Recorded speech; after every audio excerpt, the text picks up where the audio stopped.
Recovery Sort of is a podcast where we discuss recovery and addiction topics from the perspective of people living in long-term recovery. This podcast does not intend to represent the views of any particular group, organization, or fellowship. The views expressed here are solely the opinion of its contributors. Be advised there may be strong language or topics of an adult nature.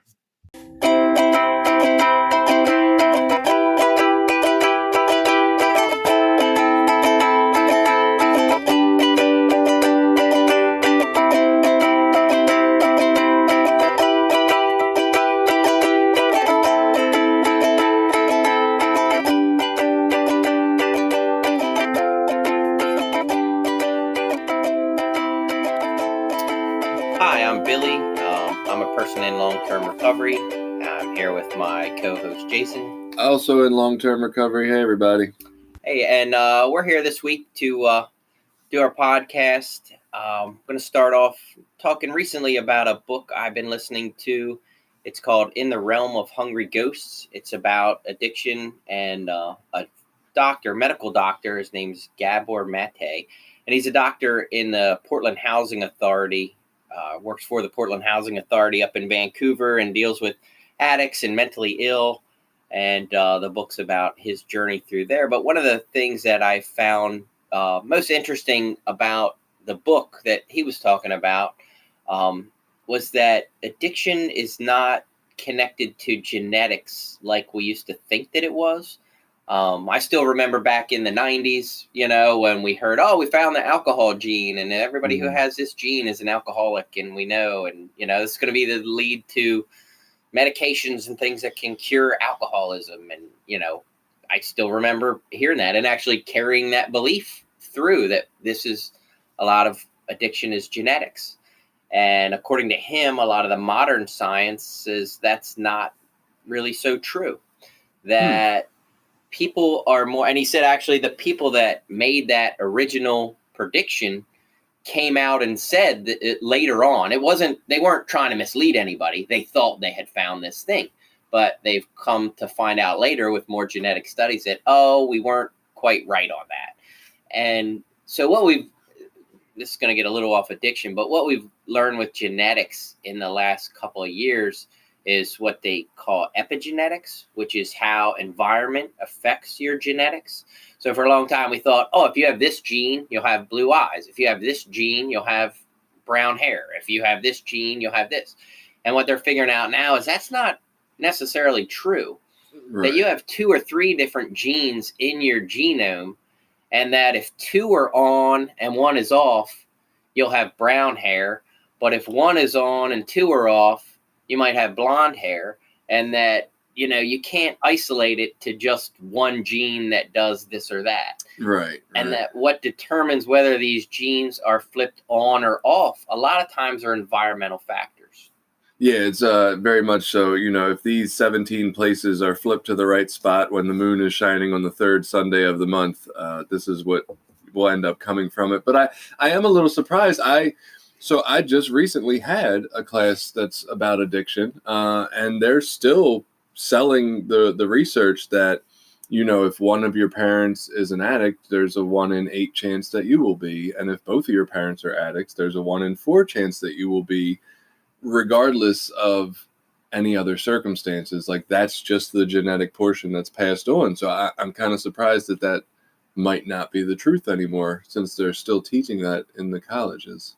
Yeah, and he claims, and I didn't get the name of it or didn't write it down, but that there's actually been like an article in the Times. It actually was the headlines of a Times article where it said that this, epigenetics had way more to do with, addiction and these things than actual genetics do.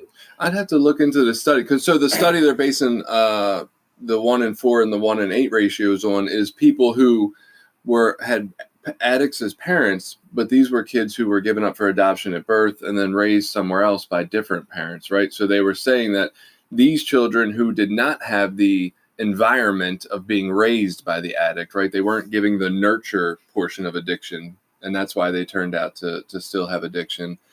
They were raised by somebody else. They just had the genetic relationship. That's how they based the 1 in 8 and the 1 in 4 numbers because they were still turning out to be addicts, even raised completely separate of the addiction environment. And he does address some of that in the book. He talks about it being more in utero type stresses, that these in utero type stresses and these stress hormones get passed on, to the baby. Right. And the way he described, I love visuals where he talks about it as a seed. If you take, a seed that's healthy genetically and then put it into a shitty environment, you're going to end up with a weak or sick or deteriorated plant. And that not, obviously people have genetic disorders and different genetic issues. He's not claiming that everybody's genetically. Right. But what he claims is addiction in and of itself is not genetic. That's a really interesting analogy. So, I like that. With the seed. I liked it too because, and the in utero stuff, he cites some research and some, I didn't dig deep into his research, but he does cite some research and some evidence based on issues that they had with, and this wasn't to do with addiction, where they started to realize some of this was Jewish parents that had children during the Holocaust and issues that they had with the babies, because they were grown up in these, sort of with loving parents, but they had the in utero stresses of, being in the Holocaust, and living in poverty, and their parents are being separated, and those sorts of stresses. There's a growing belief in the mental health field that we look at like childhood trauma, and we talked about ACE before on here, adverse childhood experiences, and we've always believed that could cause issues in the here and now, the PTSD and many other things. But what we're realizing more and more now is that these things can happen, like you're talking about, in utero, or even up to like pre-memory age, before 2, before 3, before we ever have the idea of what possibly went on. And so we're running around saying we're messed up and we don't know why. And it's stuff that happened before we could possibly know what's going on. So it's really hard to defend ourselves against things that happen, like you said, before you're even born, but we're still picking up these later on effects, negative outcomes of the things that happened then. Right. And where this becomes important is that if we can get sort of a wider view of addiction out into the general public, the general community. I mean, obviously, to me, it seems like most quote unquote normal people, look at addicts or people struggling with mental health and look at it as like a weakness or a moral issue, or, they're just not trying hard enough, they're not taking responsibility. And I think if you can sort of begin to get people to think like, no, these were like damaged, these were kids or children or babies that were damaged early on with a weakened, I hate to use the word weakened, with lesser opportunities. And so it, made the potential for them to be addicts so much higher. Right. So it's interesting. I was just having this conversation on Twitter with some people in a similar manner that the research, okay, so there's a lot of research, and research can almost prove anything you want it to prove. And I get that, right? But there's some research that shows that a large portion of the people that believe that they had really strong willpower when measured against other people who thought maybe they didn't have such strong willpower, what the outcome of that study showed was that the people who believed they had really strong and great willpower were just tempted much less often, right? And so it was like, oh man, what more human thing than to take credit for something we really aren't doing, right? But it's one of those things to where even though we have that kind of research and we can find that sort of stuff out, people still don't believe it. Right? There's still plenty of people running around talking about how great their willpower is and how they came from nothing, even though they had $2 million given to them on their 18th birthday, and they self-made people and all. We are such a society that does not want to go with the belief that people need help, and not all of us are given the same advantage at birth or whatever it is. I just can't fathom why, even though we can prove this with science, people just don't seem to want to believe it. We want to hold those old beliefs of pull yourself up by your bootstraps and just make it work. Yeah, it's tough. It's hard to overcome because I think most of us, I mean, even, myself, I'm in recovery. I have a pretty good life, but life is challenging and it's hard and it's difficult at times. And I got to push through hard obstacles and overcome whatever the flavor of the day to be angry about. Now it seems to be politics and taxes and, all those kind of things that we can get angry about. And, it's like if we feel like someone else is getting a handout or an advantage or some easier, softer way, it like makes us angry, and it's weird. And I think that more has to do with we just currently live in a society and environment where life isn't fucking easy. We don't work together as a community to solve problems most of the time. We're sort of, everybody gets put on their own island and you got to fend for yourself, and it's up to you to provide for yourself and your family and everything else. And if we lived in a more communal type structure where we all kind of looked out for each other and helped each other out, and when we were down we got a handout, and when this guy's down they get a handout, like those kind of mentalities I think would help people more. Which, funny enough, and just tying this back into something we were talking about earlier, I think that's one of the things that motivates me to want to go out and do free work for people in the community. It's like I have this ability to help, and it really isn't costing me a whole lot, a little bit of time, a little bit of energy. I don't mind doing it. It's not a big out of the way thing, but I have an opportunity to help somebody that doesn't get me anything in particular ahead or anything. But I can, so I do. You got to stop making us sound like socialists here, Billy. I think the government's going to step in and tell us we're not living democratically or something. I don't know what they do, but we'll be labeled. Well, I don't think it's the government's job to do any of that. I think people should just do it on their own. I don't think we need the government to make laws to force us to do it. That's where it becomes an issue. But anyway. Yeah. Oh, so I don't know. Going back to, I don't know what can make people see the need for others to need help. Like if you live your life and don't ever feel like you need to reach out for help, then you're never going to understand why anybody else ever had to reach out for help. And I don't know if that's you truly have never had to reach out for help in your life, or you're just unable to see all the times you've really needed to reach out for help. I have a hard time believing that there's somebody who lived that really never needed anyone else's help. Like that, maybe it's true. It's definitely not my experience. But maybe they're just blind to all the times they've been helped. Yeah, well, there's different levels of help. You know what I mean? Right. Like there's the help of, hey, I am moving to a new house. Can you come help me this weekend? Help me move. Right. Or, I'm building a deck. Will you come help me build a deck? Or, I need to get my kids to soccer practice. Would you mind coming picking up the kids at soccer practice? Like those are common things that people need help with that usually in society that's not out of the realm of norm to ask for those kind of things. But if I were to come to you and say, hey, will you pay my rent for a year because I can't hold a job because I'm mentally ill? Or, hey, can you come manage my medications for me because of my mental health issues? I'm not able to do those things. Or, hey, will you come sit with me because I really want to get high today and I don't know how not to? So, people won't ask for help in those ways. That would seem way more extreme help. Well, and I'm just like, okay, so the guy who thinks that everybody should pull themselves up by their bootstraps, which is such an old saying. Nobody has bootstraps anymore. Yeah, right. We need to fix this, right? Like pull yourself up by your Nikes or something. Does he not see that he says, oh, I've done this all myself. Does he not see that, okay, maybe his family didn't have money when they were younger, but his best friend's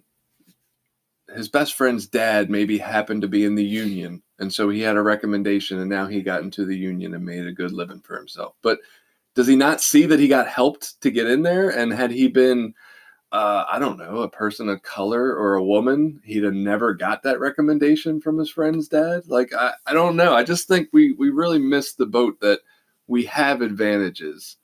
And we don't know how to acknowledge or see that we've had advantages. And so we just point the finger and wonder why everyone can't do what we did. Right. And they're not given the same opportunity. Right. It really bothers me. So for me, this week, and I'm sure there would be plenty of people that would tell you I am weak or not pulling myself up or just not following through, but I've been depressed, right? I know this is the season or time of year for me to go through that a little rougher than normal.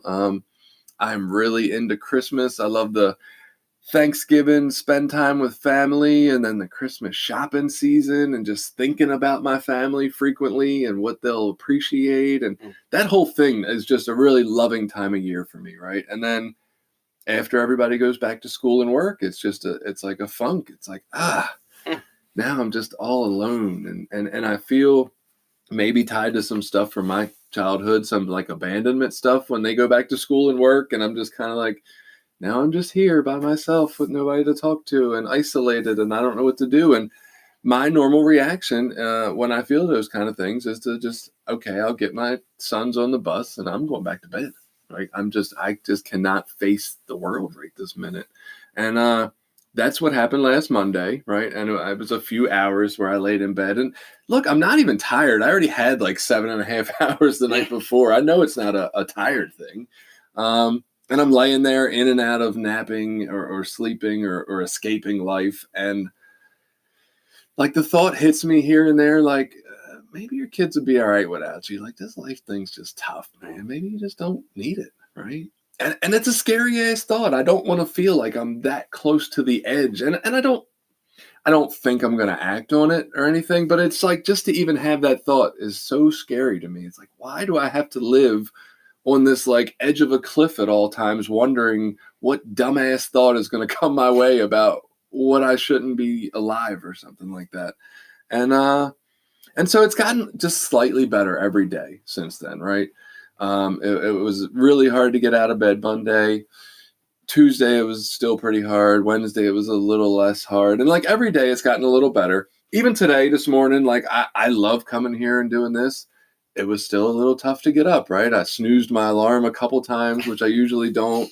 And I don't know. I guess somebody would tell me that's weak and I should just get the fuck up and live life and all that. And that sounds great until I'm in the middle of some depressive symptoms and I just don't feel capable. And I don't know. I don't have an answer for that all the time. I'm pumping all this positive recovery and mental health stuff into my life. I'm listening to some positive audio books. I'm practicing all these positive things. I'm trying to pray and meditate more. And it's like, I don't have a fucking answer all the time for how to fix me, right? Sometimes this is where I'm at. Yeah. And so I understand that to be, if I have this right, the difference between like clinical depression and then people that just get depressed because bad things happen. Mm-hmm. I personally have never been diagnosed with depression as a mental illness, but I have family members and people that I'm very close to that have. And so I've done a little research, my own kind of research on signs and symptoms to look for and what can I do to support that person through that, because to be honest, that doesn't happen to me. Like I have days or moments where I'm like, fuck this, I'm fucking getting out of here and fucking killing myself. I don't care. But It's really just passes, usually it's because I'm really upset about something for a 10-minute moment and it never lasts long. Right. And like depression, like I've been sick. I think maybe you made me sick or my wife made me sick. I don't know. Somebody made me sick. So this whole week, I've had the same kind of ailment, head cold thing. And so, I felt myself the other day getting sort of self-pity, angry. I'm mad at my wife over fucking spending money and, just all this stuff that I don't normally do. But it, I recognize, like, I know what it is. Like, look, you're just sick. You're just in a negative frame of mind. Just, take it easy on yourself, go to bed, you'll feel better tomorrow. And for me, it's always been that way. Like if I just go to bed, I'll feel better tomorrow. But for people that struggle with, clinical depression, like from what I read and understand, like that's not the case. Like everything can be fine and you could still go into these depressive funks. There's not always reasons that you get depressed like that. Right. So trying to like search out a reason and then counter that reason doesn't really matter because that's not the cause of the problem in the first place. Right. So, for me, like, in my relationships with people, what I've tried to do. So,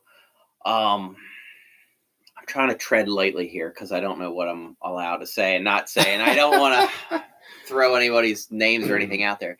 So one of the things that I know I can do is just kind of touch base with that person. Hey, how you doing? How you feeling today? Want to go get something to eat? You want to go out? Maybe we'll go hit a meeting, spend time with them, hang out. Try to not let them sulk like you're talking about, like Right. spend that time down. That isn't necessarily good for them, even though that's what they want to do. That's not a good place for them to be. That is such a hard thing to do, to Yeah. know that activity is part of the solution or can be part of the solution and just feel incapable of doing it. It's one of those things. Like, I'm sitting here listening to you and I'm amazed because I think it's people similar to you that have never had that struggle that fail to see that others might, right? It's that whole self-centered, everyone else is obviously just like me. Mhm. And so since I've never struggled with depression, well, I don't know, you're just fucking lazy, Right. right? And so Right. I'm impressed that even though you've never felt it, you have the ability to at least understand that other people feel differently than you and go through these things. Yeah, well, it's helped in my relationships in my life, because there was times where I felt exactly like that. Like, what the fuck is wrong with you? Why have you been Right. laying in bed for 3 fucking days? This is ridiculous, I guess I could say it. I don't know. She'll be mad at me later. It's my wife, she's dealt with it. And over our marriage, like, we've had issues. Like, we have kids. We have shit to do. Why are you laying in bed all day? Like, you got to get up. You got to Right. and that was my attitude at different times in our marriage and in our relationship. And one of the most extreme times, like, she had a couple days of like just laying in bed, and I went in one day and she was just crying. Mm. And she's like, I don't know why. I don't know why I feel like this. I want to kill myself. Everything in her life was, as good as she's like, my life is better than it's ever been. And it really pushed me to be like, wow, this isn't, this is different than anything that I have ever been through. Right. I have what I would call like normal depression. Like, yeah, I've, whatever, got arrested again and I might have to go to jail. So I'm pretty sad about that. And I feel like shit. Well, that's normal. If you do those things, you should be depressed. And someone explained this to me early in recovery. Like, when I first came into recovery, I was pretty, down and depressed. Well, I should have been. My life was a fucking wreck and I was a piece of crap. And that's like a healthy depression, like a healthy sign of like, hey, things aren't going well. You need to be doing something different. Maybe you need to change what you're doing if you want to feel better about your life. But just to clarify, I don't agree with shitting all over yourself. Yeah. Well, but that's completely different than, Right. A clinical depression or someone struggles with this thing of depression. And, it's almost, to throw it out there, it's like addiction or recovery. Like, we hear these words and we tend to just develop whatever we think our own definition of that word is. And that becomes the way we apply it to everyone else in the world. And depression is different for other people. What I Right. go through when I'm depressed is completely different than what, my wife struggles with when she's depressed. Right. There are some common signs and symptoms, to be diagnosed as depressed, and those would be, and you're not diagnosed as just depressed. There's major depressive disorder. There's a whole lot of other different levels. Disorders that go along with different time frames or different intensities of what you might go through. Just to break in here a little bit for possible people who might think that they identify with this.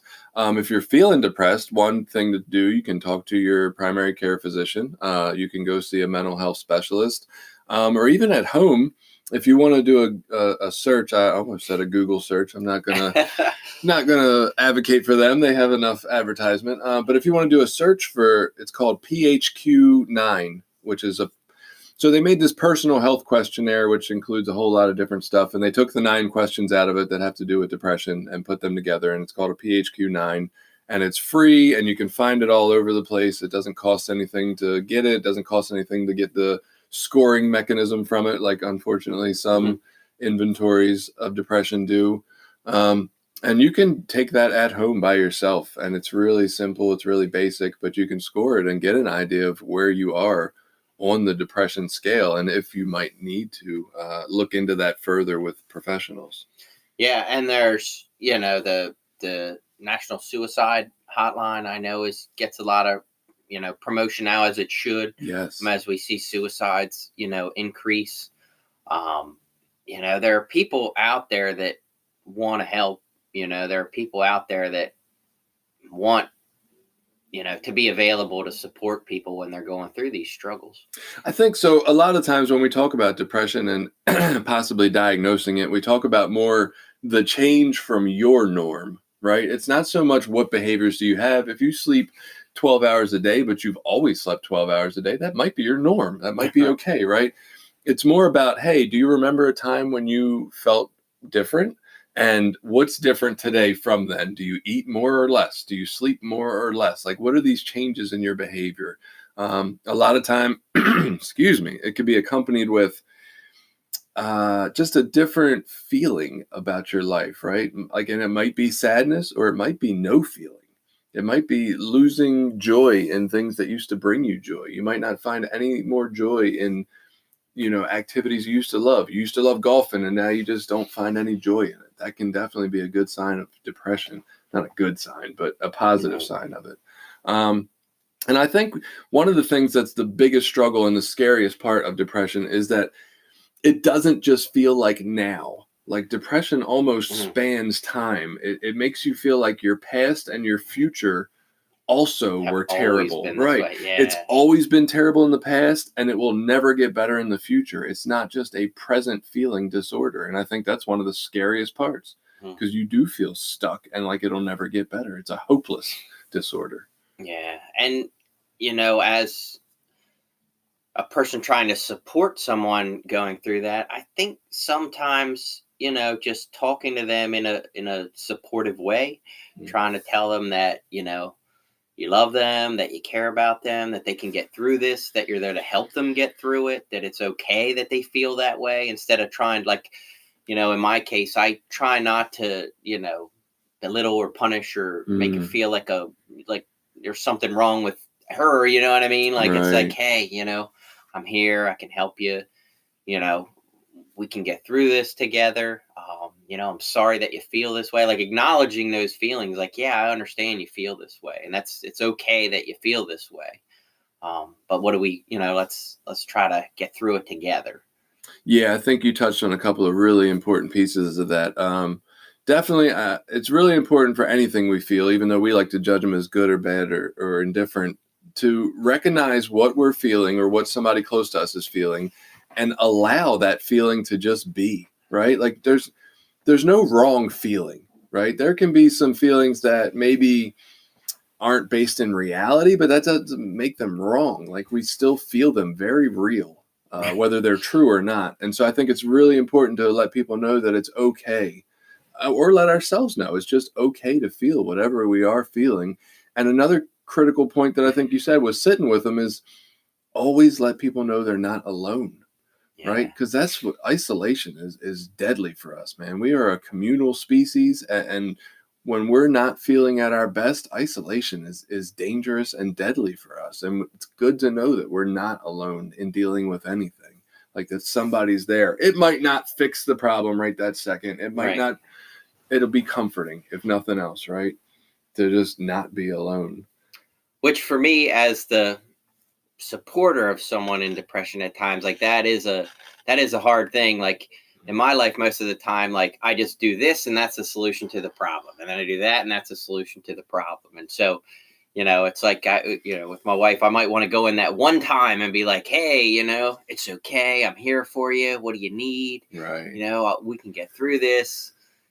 And then when it goes into day 2 or day 3, I'm like, well, I did what I was supposed to do. Why are you not better? Right, get the fuck up. You're supposed to be better now. And yeah, no, so I'm buying in. So my wife doesn't deal with depression, but it is easy for me to judge and berate people that are close to me when they're not living up to what I hope they do, right?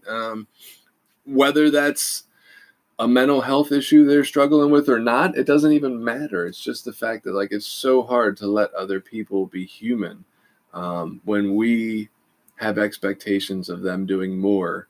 And really, for me, I think personally, I look back at it and say it has just a lot to do with the fact that when somebody else doesn't live up to the expectations I have for them, I feel like I pay the penalty for it because they're close to my life, and it involves more work for me or more pain for me in some way. And so I just take it personal every time. And really, I need to like get over that somehow and not look at it that way. We are coming up on time to take a break for ad. Any real quick stuff you want to add before that? No, but if you notice, I'll just say if you have a loved one or a family member that you think is depressed, just try to talk to them about it. Hey, how you feeling? What's going on? Are you okay? You know, is there something I can do for you? And try to keep that emotional communication open as best you can. All right. Excellent advice. We'll take a break for that. We'll be right back. This episode has been brought to you by Voices of Hope, Inc., a nonprofit grassroots recovery organization located in Maryland. Voices of Hope is a community-based organization that fights to protect the rights of people who struggle with substance use. Please support them by attending their 5th annual gratitude banquet on February the 15th. Tickets are $60 a person and sponsorships are available. Please visit them on the web at www.voicesofhopececilmd.org. All right, we're back from that. Just to not to finish up any conversation about depression, because really that could tie into everything we ever talk about as long as I'm involved. I know that. But you had mentioned some, we talked about some things you can do, looking up the PHQ-9 inventory for depression to kind of find out more about it. And we talked about being with someone if you find that they're close to you and they might be struggling with something along these lines, and any mental health issue too. We just happen to be talking about depression today. But you have another, I think, good suggestion for maybe someone who does struggle with depression from time to time and knows that, how to kind of monitor themselves a little bit with help. Yeah, if you know you have a history of a mental health issue, or you're in a relationship with somebody that you know has a history of a mental health issue, it's always a good idea to kind of lay out what the warning signs are of when you need to reach out for professional help. To have like a plan of like, hey, if this, and this happens, we really need to go to a psychiatrist or a medical doctor and seek, help outside of our normal, just trying to get through it together. I think that plan is critical in helping with mental illness. Yeah, and I think one of the crucial parts you mentioned here is including other people in this plan, and that's so critical for this kind of thing, because with mental health issues, we only have our own input, and that's twisted. That's kind of the problem, right? It's the problem in our minds that our thinking is not going the way it's supposed to, maybe, or whatever. It's not going the way it normally does for us. And like in our case, I know it's, with my wife, it's myself, her sponsor, people that she's closest with, whether it's family members, a sponsor if you're in recovery, or close friends if you're in recovery, or a spouse, or just somebody that you're really close to, being open about those things. Yeah, for me included, my wife definitely knows all about my mental health history and what signs and symptoms might show themselves, or what kind of things might come out of my mouth when things aren't going so well. Yeah. And I think my sponsor is slowly learning a little bit more about that. And I have a good friend from the area I used to live in that's pretty aware, and I try to keep up to date on where my mental health status is at any point in time, because I don't trust my own opinion. I know when things go south, my opinion is bad, right? And I can't see that. So a lot of times when I, lead a meeting or do a share at a meeting, depending on what area you're from and what you call that, I tend to point out that I don't think I started using because I was skipping down the street with a, Pac-Man lunchbox and life was great. I believe there were some issues going on before I started using, and my using, I know early on when people said, hey, you're just self-medicating, that sounded like a good fucking excuse, right? So I latched onto that. I'm like, hell yeah, I self-medicate. I got problems. But I really look at it, and I do believe that's part of my using, whether that was drugs or alcohol. I was trying to cover up or patch over the way I felt, and those things seem to help to some extent. And so I look at that now and I say, well, maybe depression was there first, right? Maybe that existed before the drugs, before the alcohol.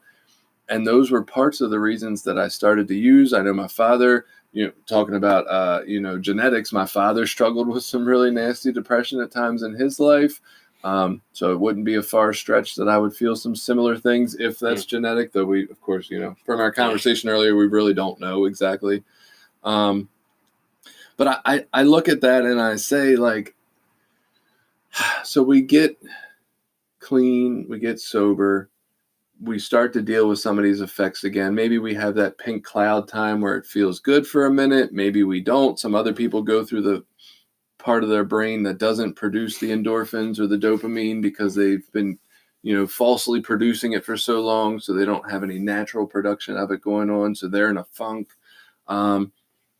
These things can haunt us in recovery is the point I'm trying to get to here slowly. And it doesn't always have to be right away. Like maybe we do notice some depression as soon as we get clean or sober, but maybe later on that can come back to haunt us too. And I bring that up because this week there was a guy who just celebrated 18 years earlier this year, and he used again in September, and then I just got word Thursday that he's no longer with us, right? And look, this isn't a guy that I was best friends with by any means. We never called each other on a daily basis or really hung out like that. But there are a couple of times throughout our recoveries where we had a mutual close friend for whatever reason. And that's always a weird concept to me, right? Like me and you can have a best friend at different points in time, and yet me and you don't ever really click like that. I don't know how that works, but I do remember sharing some evenings with this guy, right? Like we went out as groups of 3 or 4 and we had some meals together and we shared some laughs, and he always came across as a really genuine guy, right? I did like that about him. I never disliked him. I just never had a real close connection, but he was always really genuine and down to earth. And so what happened, right? 18 fucking years, Billy. That's a long time and it scares the shit out of me. It's a good reminder, I think, for I don't ever have this under control, but does depression come back and isolation and you don't have that plan in place or the people around to help you navigate it? What kind of things do that to us, man? That's scary. Well, I don't know specifically about depression, but one of the things I've learned about, it's getting a little sciencey, but how the brain works and stuff is that when you're going through emotional pain, it triggers the same centers in your brain as physical pain. So if you were looking at brain imaging, when you're going through an emotional issue, when you say, "Oh, I'm emotionally hurt," that's the same things in your brain as being physically hurt as breaking your arm. So you would think you treat those things in the same way with the same drugs, Right. like when I am physically hurt, the doctors give me, pain meds. Yeah, pain meds, narcotics, there you go. So when I'm emotionally hurt, if the emotional pain is great enough, I want to take narcotics, Right. and the drive to alleviate that pain, becomes great enough. I saw a friend that had 17 years in recovery who I was very close to and went through a divorce. And he ended up relapsing, and he didn't die, but it was here was someone who I had admired and looked up to, and then they were, in jail for the second or third time with DUIs. And you just think, how does that happen? I don't know. I often say it's one bad decision.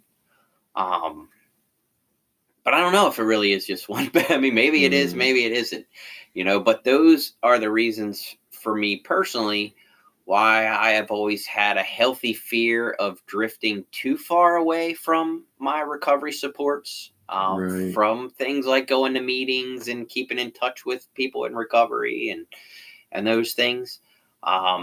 Because I've also witnessed, people get into emotionally difficult spots and not have the tools to deal with it and decide that using is a good option. I mean, similar to what you said, I don't think that healthy people use a lot of times, not like addicts anyway. Right. I think for most of us, that drive to use, at least in that addictive way, is to alleviate pain. We don't like the way we're feeling, Right. And we can instantly fix that Yeah. with a drink or a drug. And if we don't have tools to deal with those emotions, man, they'll get us. It's really tough. And you mentioned the guy was 17 years. This isn't like a pissing contest in any way, shape, or form. Just reminded me of another guy. And him, excuse me, him and his wife both had 30 years. They were from the Baltimore area. And I don't think he ever actually used, I think he had like 32 or 33. He didn't use, I don't believe, but he ended up doing some really like shame-inducing behaviors in recovery. And due to some of those behaviors, him and his wife had a split, and she went through a painful time, and she, with her 30 plus years, used, right? And I don't think ever could get another day. And that's just incredible to me. 30, right? 30 Right. years. And look, I've been conditioned. I've seen so many new people walk in the door, come to meetings for a week, a month, a year, whatever it may be.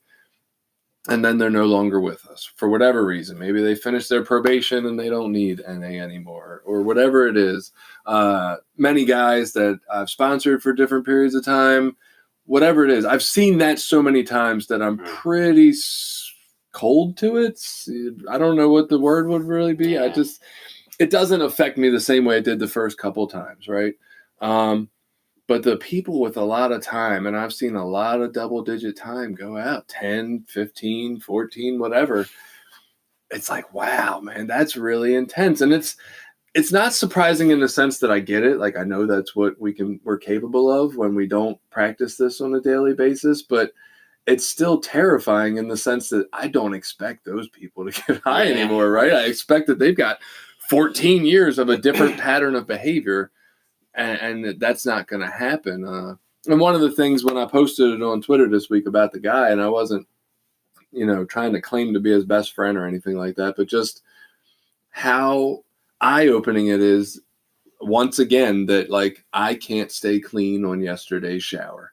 If I took a shower yesterday and I go out and play in the fucking mud today, I'm going to be dirty, right? Same with my recovery. I can't go to a meeting yesterday and then go out and forget the things I need to do for my spiritual condition today and think I'm going to be all right. Like, eventually I will not be all right. Yeah. And I think as a society or whatever, seem to have this belief that there is what I would call a normal or a regular within people. And it goes a little bit back to what we were talking about in the beginning with depression. And I think it's the same with addiction. Like, I think people are unique in everybody's a little bit different, addicts. I mean, me personally, I'll just be honest and say, I think there are levels to addiction. I think there are people that are way, harder addicts than other addicts. And I don't say it as a good or bad. I mean, as some kind of judgment thing. Right. But what I mean is the amount of pain and suffering and emotional instability in the person that drives them to use is more intense for whatever reason, whether it's their brain is, chemically different. Well, like you talked about with the dopamine receptors or whatever, like there isn't just everybody's brain does this so that we get enough dopamine. No, there isn't a regular. Everyone is different. If you studied 100 people, you'd get, varying levels.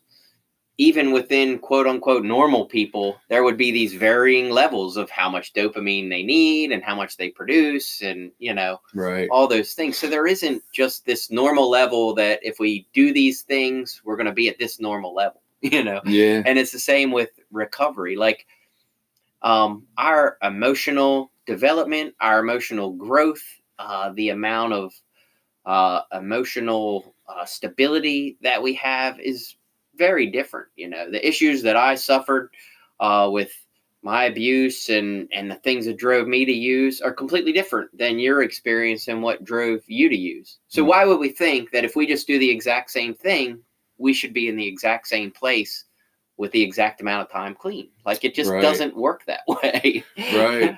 Yeah, you bring up some interesting stuff. I think our program likes to say some are sicker than others. Yeah. And it's a growing belief in the mental health field that everything is on some sort of spectrum of, low to high or greater to lesser or whatever. There's no two people are still alike. I think it used to be shared, and I haven't heard it for quite a while. It used to be shared more. If you try to work my program, it'll get you high or something like that. We used to say that all the time, right? And basically trying to say that we each need to do what we each need to do differently to ensure that we're okay. Some people right now, my life is one meeting a week for me. It's my home group. It's not ideal. I don't particularly find it to be great. I like hitting more than one a week.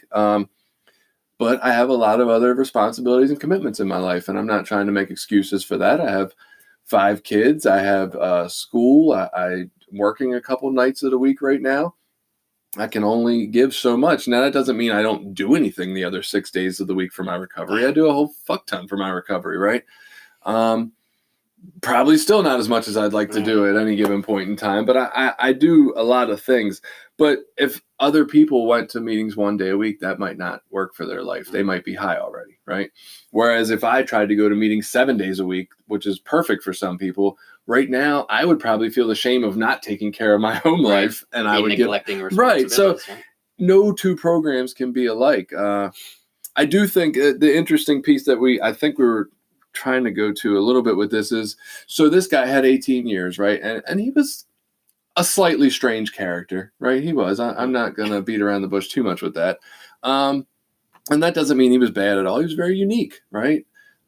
So what I found in my recovery, I got here, I got together with the people who had similar amounts of clean time as me when I first got here. And we were buddies. We were like a group, right? We were a clique, you might want to call it, a recovery network, right? And then slowly but surely people fall off, whether that's people using, whether that's people deciding they can just do church, whether that's people deciding that they're all right now and they can drink for the rest of their lives, and that works for some people. I'm not trying to knock it, right? They don't come back and tell me about it usually, but I have seen a couple instances where people seem to be okay with that. For whatever reason, people start falling off. So if I started off with this group of 8 when I got here, like, honestly, if I really look at the people that are still around, there's like 1 in my life. And what I've found is hard for me is when I had 4 years clean and realized I had 1 person in my fucking network, how do I make new friends? It's hard to find other people that are in similar life situations. And that's been a struggle for me, right? So slowly but surely, I keep attempting and keep adding people of varying degrees of closeness, right? Like, everybody doesn't become my best friend, unfortunately. I wish they did. But some people, okay, hey, I see you once a month. Some people I see you once every 6 months. Some people I might call you twice a week. Who the fuck knows? But, okay, this guy who might be a little more unique, who had 18 years, like, maybe his people fell off over time. And how do you avoid isolation? It's really hard to make new friends once you've been here a while. It's tough. Yeah, that is tough. And so the guy that I was close with was my best friend. We spent years of time together, hanging out together on a regular basis. And I'm not a person that typically has, 10 really close friends or this huge network of people.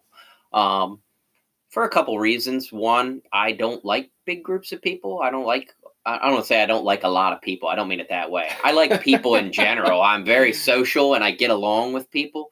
But I don't like big groups, and I don't like to be around a bunch of people at the same time. And, like, to me, it gets almost socially awkward. Like, if 10 people go out to dinner, it gets just weird. That's just me. No, I like you. Small groups, 2 or 3 people where we sit around, we can look at each other, interact. That's the way that I interact with people. So I've always really had limited what I would consider close relationships. And it has been painful when they've ended. For some times, most of the time it's been addiction has separated me from those people. They've decided to use. I think the way that we stay connected is by being consistent. Like, I've been consistent in my home group that, I'm there every week. I know the people that are there. I've built relationships with some of them. I am lucky enough to say that I have at least 2 guys in my home group that I have known for over 17 years, Yeah. that I think have that's been rare. in that home group. Yeah. And Right. to say that I have those two people plus my wife, plus the guy that's currently my sponsor, are 4 people that I have in my life that have been in my life fairly close my entire recovery, Right. which is rare, Right. which to I went to the anniversary of one of those people the other day, and he shared about that. He said, it's incredibly rare that I have these relationships with these people. And it made me look at that and think, wow, that is crazy, because I have sponsored a couple guys that I've gotten really close with, in a couple years. And then, like you say, they use or move on, or, one case, a death, 2 cases of death. And then those relationships are gone, and it's tough sometimes to rebuild. I think I have been through times where I haven't had those relationships, where it's really just been me and my wife, and I've suffered as a result. So self-honesty is critical in just and getting outside of my comfort zone. You know what I mean? Right. Doing what's uncomfortable, getting out, being social, trying to hit some more meetings. It's just, it becomes a necessity. It's like going to meetings, like, oh, I don't necessarily want to go out and build these relationships, but it is critical to my spiritual and mental health. No, absolutely. And looking at it that way, treating it like that. Right. So I had a guy that I came in with, and we were really close, and for whatever reason, for like 5 years, him and I just didn't talk. There was some kind of animosity between us, and it kept us from being close to each other. And those 5 years were a struggle for me to realize, hey, you have like pretty much zero fucking close network, right? And how do you go about getting a network? And well, you go out and you put yourself in awkward ass situations that seem like dates, right? And try to date other dudes in recovery, and get to know them, and get vulnerable with them, and tell them your deepest fucking darkest secrets, and try to relate to them. And it was hard. And beyond the fact that it was just hard, even walking through it and doing it, I still am not sure that I really forged any really close bonds during that time. I was trying so hard, and I'm just struggling to feel that connection with people, right? There was a couple here and there that, like, okay, we talked for a few months. It ended up not really being a close relationship, but we tried, and it kept me going. But it's like, damn, what the fuck do you do when you're just struggling to relate to people, right? And so thankfully that one individual did come back into my life. We're still close friends today. And that is a longtime friendship that I depend on and count on as part of my network. There's a couple other people, not super, super close. There is one guy I sponsored. Me and him have gotten pretty close in a short amount of time. And over the past few years, we've really just gotten to like each other. I can't tell you why me and him click so well. I have no fucking clue what makes me and him click. And then me and, maybe other guys that I sponsor, we have a different relationship than him and I do, which is, there's nothing wrong with it. Like, each guy I sponsor is a little different in my relationship. But I don't know the right ingredients to make relationships work or feel natural or normal. And okay, so I moved up here, away from my home of my whole life, and especially my whole recovery, and trying to form new friendships up here has been a strange endeavor. And I'm thankful to call you one of them, right? Like, we met, and for whatever reason, we both put in the effort to go to some meetings together and hang out, and it's blossomed. It's worked well. I love it, and but I can't say why this did and all the other times I've tried haven't. I don't have that reason. Yeah, I don't know either. That's interesting. I think, it's like flavors of ice cream. You just have ones you like, and you just have ones you don't. And right. We've all had those conversations with people where you start to have a conversation and think, wow, we are very different people. we really don't think a lot alike at all. And then there are other people that you talk to, that you just hit it off. I mean, I sponsored one of the guys that passed away that I was really close to, and he died clean. But it was a guy that I sponsored. And for years, I didn't sponsor him, but I was like, why didn't he fucking ask me to sponsor him? Like, we got along so well. We were really good friends, and we thought a lot alike, and we viewed the world a lot alike. And on things that we didn't, we just, I don't know. It was a natural chemistry I guess just like it would be with a woman, if Right. same kind of thing. Him and I just really got along well. And, he's one of the few people that when he passed, like that hurt a lot. We Mm. were really, really like I just felt like we connected in a really deep and meaningful way. And I still think about him a lot, more so than a lot of other people that I've known in recovery that have passed. Right. And I don't know why that is. I don't know if it matters. Like, it's just interesting. Like we Yeah. just be grateful for the opportunities. But one thing's for sure: if we close ourselves up at home and don't get out and try to meet people, we won't find people that we connect with. That There are is true. definitely ways we can set ourselves, back and Right. not put ourselves in position for those people to be in our lives. Right. No, and I do the same thing with still trying. Like I go to my home group and I haven't found, I don't want to say I haven't found any good relationships. That's definitely not true. Like I've definitely formed some relationships with some of the guys in my home group. And just some people that attend that meeting in general. And they're cool. I just don't get that deeper, like, hey, let's go do something on Wednesday kind of feeling from them or me, right? Like it's not like they're reaching out or I'm reaching out to do more. And I don't know why that is. I mean, I just keep showing up and hoping. Part of me wonders maybe there's not. Maybe I don't have room for 20 good friends. Maybe if I met 18 other people that are in the same, I feel the same about as I do you or the guy I sponsor or my buddy in Baltimore, like maybe if I met 18 others I would just have this life that was way too fucking full and I stressed about, right? Maybe I only have space for so much of that. I don't know. It's a really interesting idea to think about. I don't have the answers about it. I do just keep putting myself out there and trying, right? I keep trying to be vulnerable. I keep trying to be, I think that's where I relate to people most. I used to say I hate surfacey conversations. It's not so much that I hate the surfacey conversations. I just like to be able to take it to somewhere where it's like, I feel more authentic and real about it. Yeah. You mentioned you don't dislike a lot of people. I don't dislike a lot of people, but I do dislike a lot of people's opinions about shit. I do notice that about myself. I'm pretty. And I love hearing like that's Do for you? me is I could sit in a room and just watch people talking and just the way people do things and the differences of people fascinate me. But you said something, I was thinking of the thing with relationships is that they take work to maintain. Absolutely. And like I think now, like my sponsor is someone that I've known for a really long time. We were locked up in jail together when we were both still using. Wow. I knew him from some mutual friends. Then we were in jail together, and whatever. And so when I came into recovery, he was here and had a couple months clean.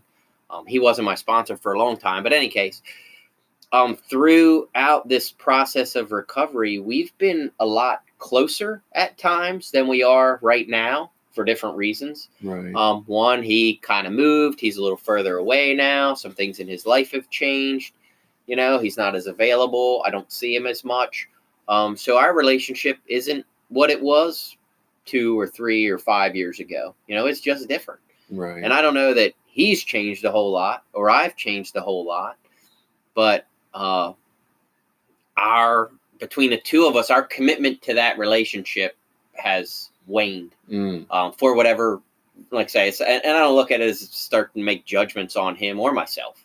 Right. It's a consequence of life. He has things going on. He has, a relationship and kids and a house and a business. And I have a relationship and kids and work and things I'm doing. And that's just part of life, and adjusting to that relationship, accepting it for what it is because we're not willing to put the work into it. Right. It's just the honest thing there. And I've had same with guys I've sponsored. I've sponsored guys where at times they've been all into the work and we've been really close and I've felt really close with them. And then, whatever, they get busy with life and things happen and that relationship drifts apart. And I try to not place judgments on that. Like that's just life. I remember growing up as a kid, when we moved from the city out here to Cecil County. I grew up in Baltimore City, moved out here to Cecil County when I was like 12. My whole world changed, changing in relationships is part of life. I think it's rare that people maintain relationships over 15, 20, 30 years. I don't think that's all that normal. Maybe I'm wrong, but do your parents have relationships with friends that they've known for 30 years other than family members? So, yeah, actually, I think I do have a weirdo mom who still kind of has some friends. So it was more when my father was alive, they had a group of couples friends that they've known since they were younger. And I think that was their big thing, was to get together, listen to older music, reminisce about when they were younger. Since he's passed, I don't know that my mother is still as close to them. Kind of in a similar manner to what you're talking about. Relationships do take work, right? And you brought up a lot of points to me. I have some other individuals. We had kind of a pretty tight little men's group in my old sponsorship family. My sponsor, my grand sponsor, a couple other guys that weren't really in that network. But we used to go out once a week. Every Saturday, we would travel to a meeting, right? Somewhere within half an hour to an hour and 15 minutes away from us. We'd all meet up. We'd get a coffee. And we'd hit the road. We'd hit a meeting. We'd get something to eat. And during that time period where I saw those guys once a week, we were really close, right? And I wouldn't say we're necessarily not close now. Like if I saw them, these are guys I could still tell anything about my life, no matter how shameful or awkward it felt, right? So we still have that level of comfortability and closeness in that aspect. We just don't talk on as much of a regular basis, right? When you see somebody face to face for like 4 hours, 5 hours once a week, you have a slight more familiarity than you do when you text a couple times a week, right? And have the occasional phone call. And that's kind of where I'm at with that group of guys. I love them, right? And I know they love me. It's just not, we don't have the exposure to each other. And it kind of, when you were talking about that, I thought about those guys and how weird relationships are like that. Do they take work? Yes. Is it a judgment that we're not all putting that work in every week? Like, could we make 2 phone calls a week with each other? With any of those dudes? Sure, we could. None of us do, right? And it brings me back to this concept I heard early on in recovery that, like, people are part of our lives for a reason, a season, or a lifetime, right? And we don't really always know why or get to choose which one of those it is. There's people who come into your life just for a simple purpose, to teach you one lesson in life, say, or maybe you teach them one lesson.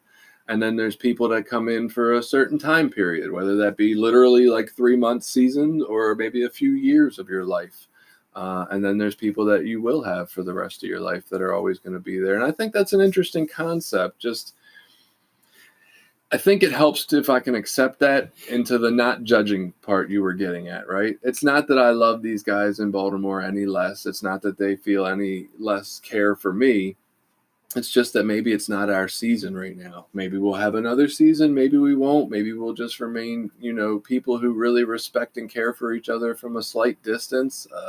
Maybe I move back to Baltimore. Who the fuck knows, right? But just to not judge it as, oh, I'm not putting in the work, they're not putting in the work, none of us care enough. It's not really that. It's just there's only so much space, and we got to accept almost in a third step way, like what's sent our way, right? I need to be the leaf that I drop in the stream and just kind of go where I'm taken instead of fighting against it. Yeah, and that's part of, I like the leaf analogy because life is ever changing, people come in and out of our lives for all kinds of reasons, some good, some bad, some Right. our own choices, some not our choices. And, just being open to receive love and build relationships when they become available, when the opportunity comes up. I mean, the case where we met each other, we had just come back from being off the road, traveling for a long time. During that period, I had been really absent of relationships in my life, and I had struggled. In essence, I had room for a friend. Right. I had a friendship void, Right. but I had energy and time and stuff to dedicate to that at the time because I didn't have any other relationships with people that I was hanging out with or going to meetings with or whatever. And, just being open and receptive to that and what happens. And that's one of the things I appreciate, because I do find that sometimes I can, and I don't even know if it's true or not, but I will just get the feeling that I'm putting more into something than other people are. And that turns me off, right? I want to feel cared and concerned for, and like people are interested in spending time with me. And when I did reach out to you, it was weird. You were just moving back here. I was just kind of moving up here from a different area and really didn't have a whole lot of, contacts or relationships. And I felt like when I reached out, you showed interest, right? It was like, hey, you want to, go to a meeting this Thursday or something? And you were like, yeah, fuck it, let's do that, right? And it was like, that's cool. I really felt that. So the more I learn about you, that's the kind of stuff I like, that you are often present and aware of what's going on in that kind of sense, right? Like you were just open to the fact that, hey, this is coming towards me. It's what life is presenting to me, right? It's like if somebody put a hamburger in front of me and I, smacked it off the fucking table and said, "Where's my spaghetti?" Right? Like, I'm hungry. Why don't I take the cheeseburger? Obviously not if I don't eat meat, but I'm just saying, like, why don't I take what's given to me and see what happens with that? Maybe there's a purpose for it. And I like that when I can live that way. So seeing it in you, like, inspires me to try to be more in tune with that. Thank you. And part of that was the empathy. So when we were traveling around the country, we would go to different areas, and I would pop into meetings. And it's weird being someone that has a lot of years clean, and then going into new meetings and introducing yourself as new, but then kind of that ego thing of wanting to be like, but I'm not the fucking new guy. Like, right. It's me here. I've worked all the steps and I sponsor them, all this, and how do you do that without coming off, like a douchebag? And, right. it's just so weird. And I'm socially awkward with new situations where I know no one anyway. And similar, like, I felt like there were times and opportunities where I would kind of reach out to people, which in those moments seemed like monumental efforts for me to try to reach out, whether it was to hang out outside of the meeting where I fucking knew nobody and didn't smoke, and still just standing out there like, hey, how's it going? Right. And then nobody talks to you after that, and you stand there for 10 minutes and then turn around and get back in your car. Right. To have those moments and to recognize how awkward and difficult that was. And then to recognize that in others and be like, yes, I know what that feels like, and it's not good. And so I want to do what I can so that other people don't have to feel that way. Like, that's that principle of empathy that I learned in recovery that I can now take into deeper areas of my life. I can empathize with the addict who's out there on the street making bad decisions, so I can empathize in these other areas of my life as well. It's so funny to me. I'm sitting here and I'm listening to you, but while you're talking, I'm also thinking that, like, I think we think so much alike, right? I just have this belief for whatever reason that we think so much alike. And I was thinking of how we actually met. I happened to look on the local recovery app, and your home group is not far from where I live. It's pretty close, right? Even though it's a weird late kind of time on a Thursday, I was like, fuck it, I'll check it out one week. And I think I actually didn't do that for a couple weeks anyway, even after I said I was going to, and then I finally did. But just to me, the way it all lined up perfectly. Here you are coming back from being away. Here I am moving up here thinking I need, some friends up here. I'm going to go to this meeting that just happens to be close to my house. Oh, that happens to be where your home group's been for like 18 years. Like, I couldn't have orchestrated this better if I was God, right? And I look at that and I'm like, man, fucking God works in mysterious ways, right? He just planned all this shit out to line up so perfectly in order for us to be where we're at today. And I know that your belief is that that's probably not the case so much, that God really doesn't orchestrate things in that manner. And it makes me laugh and kind of, I don't know, I think it's hilarious, honestly. And it's funny because I was thinking about that with something else we were talking about earlier. So it's similar, but from a different perspective. So my perspective on that God's will thing is that by me practicing that principle of empathy, I am carrying out God's will in my life. Right. Like that is me serving God's will, being that humble servant. And practicing the principle of commitment by showing up at your home group Right. when you just moved back to the area. And so by practicing those principles, I am, if you choose to call it God's will, if you like to use those words, right. That is the application of those principles is living out God's will for me. So when people talk to me about, God's will, not mine, be done, what that means isn't these things happen and it's not what I wanted to happen in my life. I don't know if I'm explaining that well, but so many times people say, oh, I got fired from this job. Oh, it must be God's will. Like, I don't think that's how that works. I totally do. Yeah. And I'm like, that's not how if you're using the words God's will, that's not what God's will is, that me showing up and living spiritual principles to the best of my ability in spite of any situation. Right. Like it's a different application of the same idea. It's hilarious. So the book I'm actually listening to right now, Conversations with God, which has been recommended to me for fucking ever. My wife loves it. She recommended it to me as well. Well, I will tell you that listening to it, this conversation this guy has with God, God's answers are much more in tune with what you're saying. So you might want to read it. It will definitely agree with you, right? It doesn't personally agree with me in that sense, but I still find it really intriguing and interesting.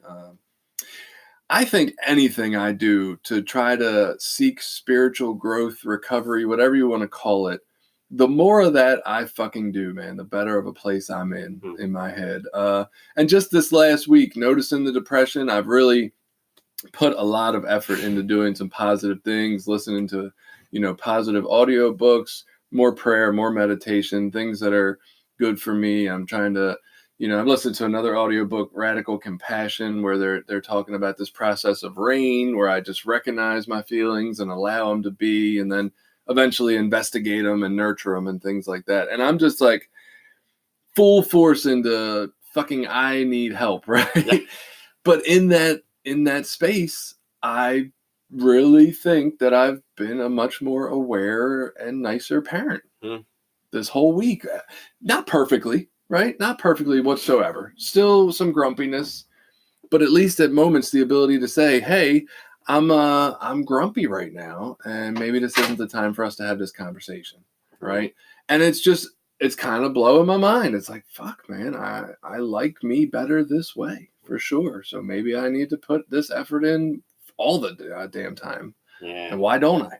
And it's interesting. So I remember hearing a conversation, principle that I've learned in recovery is, that thing where if I don't feel like I'm getting enough love, like let's say in my marriage relationship, I don't need to do things to try to seek more love. I need to give more love. I need to be more loving and more nurturing and more compassionate in my relationship.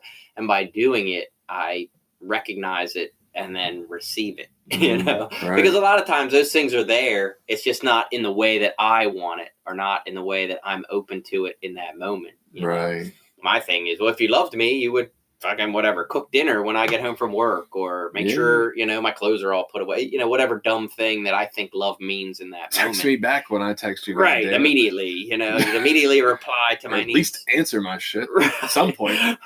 Whereas, a lot of times that love is coming in other ways. And as I begin to become more loving, I open myself up to that principle of love, and I can receive it better. That's hilarious, because I definitely miss out on some of the love that's sent my way from my family. Because I'm like, if you loved me, you would think about me in your decision-making process. I'm like, no, they fucking will. I don't think about people in my decisions a lot of times. Right. I don't know. I don't know. You got any more to talk about today? I think we've covered some really good stuff. Yeah, I think it was a very good podcast. I liked it. Awesome. Well, in that case, we will be back again next week. Don't forget that if you enjoy the podcast and you think it's useful and helpful for your life, and maybe other people that listen to podcasts, turn them on to it and see if they'll be useful and helpful. And hopefully we can have a great conversation about this and all, keep doing this recovery thing together. Yeah, and we hope to have the podcast open to not just people in recovery, but maybe family members or other people that struggle with spiritual living or mental health. So we want to keep our conversations open to those topics as well. All right. Talk to you soon. That wraps up this episode. Please subscribe, rate, and review this podcast on your preferred platform. If you have ideas for topics you'd like us to talk about, or just want to add an opinion, contact us through Anchor, Email us at recoverysortof@gmail.com or find us on Twitter @recoverysortof.